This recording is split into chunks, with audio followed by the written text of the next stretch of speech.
Setelah membuka pintu kejayaan bersama Ronaldinho dan pelatih Frank Rijkaard, FC Barcelona sempat mengalami turbulensi. Meski mereka telah mengorbitkan remaja berbakat dengan nama Lionel Messi, gelar juara Eropa yang direngkuh pada tahun 2006 belum lagi mampu didapat. Maka dengan segala pertimbangan, klub memutuskan untuk merombak banyak hal. Mereka menginginkan konsistensi yang tak hanya bertahan di kompetisi La Liga, namun juga Eropa. Setelah sekitar 2 tahun lamanya, Barcelona akhirnya menemui masa yang tak pernah terbayangkan sebelumnya. Sebuah masa di mana belum ada satupun klub di dunia yang merasakan kebahagiaan sekaligus kebanggaannya. Adalah ketika mereka menjadi tim pertama yang berhasil mengumpulkan 6 gelar prestis hanya dalam kurun waktu 1 tahun kompetisi saja. Penunjukan Pep Guardiola dan pembenahan di tubuh Barcelona. Tepat pada Mei 2008, FC Barcelona mengonfirmasi pemecatan pelatih Frank Rijkaard dan dibarengi dengan pengumuman nama pelatih baru oleh petinggi mereka. Seperti yang telah ramai diberitakan sebelumnya, kursi kepelatihan anyar FC Barcelona resmi diisi oleh mantan pemain sekaligus legenda mereka, yakni Pep Guardiola. Pihak klub sudah memutuskan bahwa di akhir musim nanti Frank Rijkaard tidak akan lagi menduduki jabatan pelatih dan posisinya akan diisi oleh Josep Guardiola, ungkap Presiden Barcelona, Joan Laporta. Meski kabar tentang penunjukan Pep Guardiola telah berhembus lama, keputusan klub dalam memilih sosok tersebut mendapat banyak pertentangan. Pasalnya saat itu ada sejumlah kandidat yang dianggap lebih berpengalaman seperti Michael Laudrup sampai Jose Mourinho. Kian riuh, tidak sedikit yang mengatakan bila FC Barcelona telah melakukan sebuah perjudian besar. Hal itu bukan tanpa sebab. Pasalnya sebelum resmi ditunjuk sebagai pelatih anyar FC Barcelona, Pep Guardiola sangatlah minim pengalaman di level tim utama. Karirnya sebagai pelatih baru dimulai pada 21 Juni 2007 atau saat dirinya ditunjuk sebagai pembesut tim Barcelona B. Namun begitu, Joan Laporta tidak mengambil pusing kritik yang terlontar. Dia percaya bila Pep Guardiola adalah sosok yang tepat untuk mengisi jabatan tersebut. Terlebih ikatannya dengan FC Barcelona sudah sangat kuat, mengingat dirinya merupakan salah satu anggota skuad Barca saat mereka dianggap sebagai The Dream Team tahun 1990-an. Selain sempat menjabat sebagai kapten, pria kelahiran 18 Januari 1971 itu tercatat tampil di 250 pertandingan Barca. Lebih dari itu sebanyak 16 gelar, termasuk Liga Champions Eropa pada tahun 1992, sukses ia berikan kepada klub yang bermarkas di Camp Nou. Telah memiliki pengetahuan, ambisi, dan kepercayaan diri, ucap Laporta. Dengan kedatangan Pep Guardiola, layaknya pelatih pada umumnya, dia langsung melakukan pembenahan. Berbagai hal termasuk membeli dan membuang pemain pun dilakukan. Sejumlah rekrutan hingga keputusan untuk membawa pemain muda ke tim utama pun dianggap sebagai salah satu kejeniusan Pep Guardiola. Sebelum memulai musim 2008-2009, Pep Guardiola lebih dulu membersihkan pemain yang dianggap kurang berkontribusi pada taktik yang diusungnya. Perlu diketahui bahwa saat itu, nama-nama yang dilepas Pep bukanlah nama sembarangan. Pertama ada Gianluca Zambrotta, baru didatangkan dari Juventus, bek kanan asal Italia itu langsung dipulangkan ke Italia yang kali ini bersama AC Milan. Kemudian ada remaja berbakat Giovanni Dos Santos yang dilepas ke Tottenham Hotspur. Yang paling menghebohkan tentu ketika Pep Guardiola membuang 2 nama paling berjasa dalam membawa Barca meraih gelar Liga Champions tahun 2006, yakni Deco de Souza dan Ronaldinho Gaucho. Meski dikatakan bahwa alasan dari pelepasan tersebut murni karena taktik, Pep tetap tidak bisa membohongi publik. Fakta mengungkap bila Pep memang sengaja melepas 2 nama tersebut karena mereka terlalu dekat dengan Lionel Messi.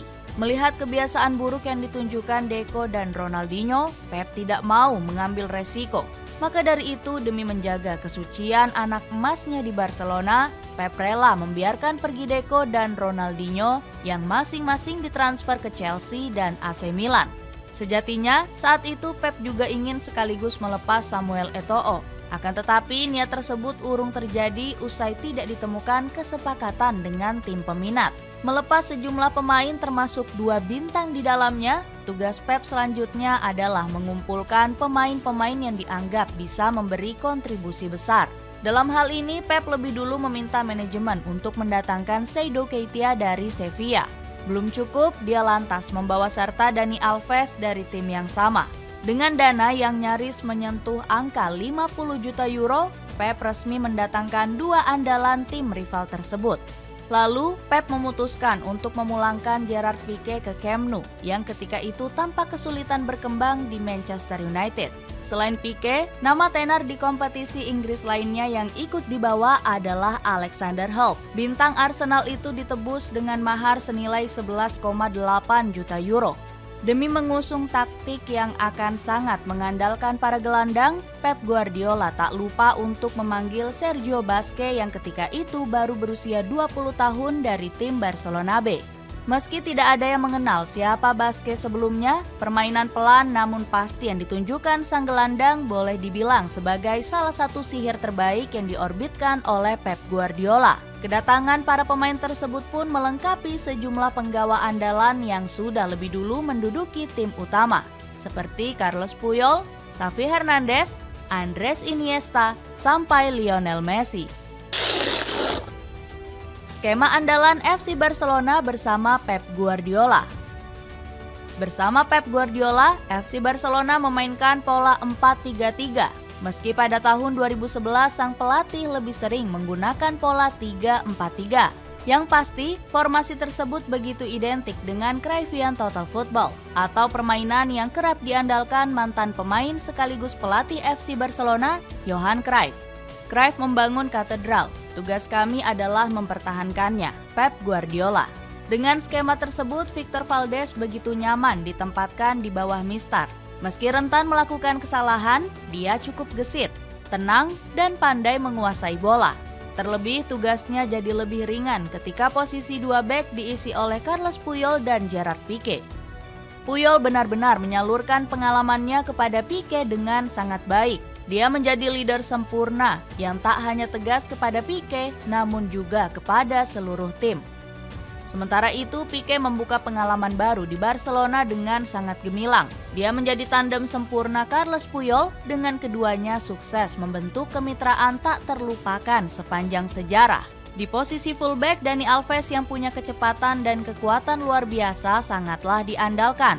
Kemudian Eric Abidal yang ditempatkan di posisi kiri juga kian menyempurnakan lini pertahanan Barcelona. Sementara itu, posisi 3 gelandang andalan diisi oleh Sergio Busquets yang baru dilahirkan ke skuad utama dan ditemani oleh duo jenius Xavi Iniesta.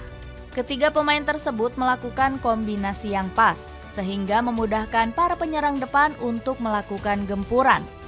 Berlanjut ke depan, FC Barcelona ketika itu juga memiliki salah satu trio mematikan di Eropa. Diisi oleh Thierry Henry, Lionel Messi, dan Samuel Eto'o, Barcelona tak pernah kesulitan ketika harus menjebol gawang lawan.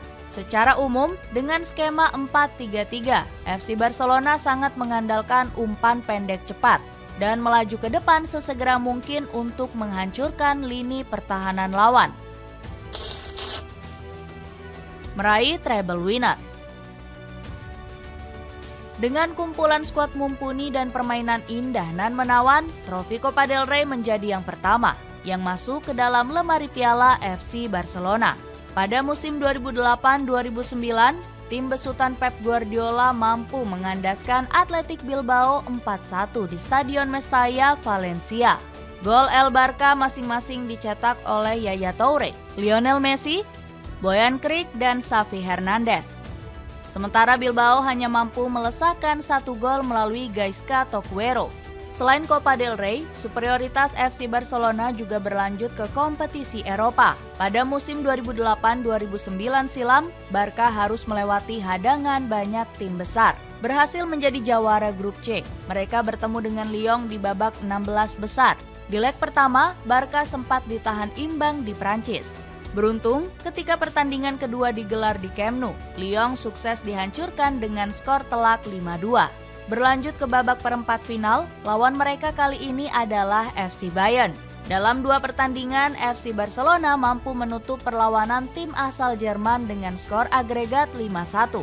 Berhasil mengandaskan Bayern, ujian terberat Barcelona datang di babak semifinal. Saat itu mereka harus berhadapan dengan Chelsea yang dihuni oleh banyak pemain bintang. Benar saja, mereka ditahan imbang di Camp Nou dengan skor 0-0. Kemudian di laga kedua pun, hasil imbang masih menghiasi pertandingan kedua tim. Bedanya, kedua tim sama-sama berhasil mencetak 1 gol, di mana ini menjadi keuntungan besar buat La Blaugrana setelah terdapat aturan gol tandang.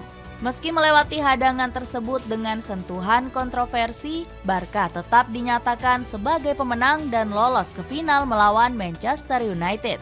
Tanpa kesulitan berarti, di Stadion Olimpico, Armada Katalan mampu membungkam sang juara bertahan Manchester United dengan skor 2-0 berkat gol yang dicetak oleh Samuel Eto'o dan Lionel Messi.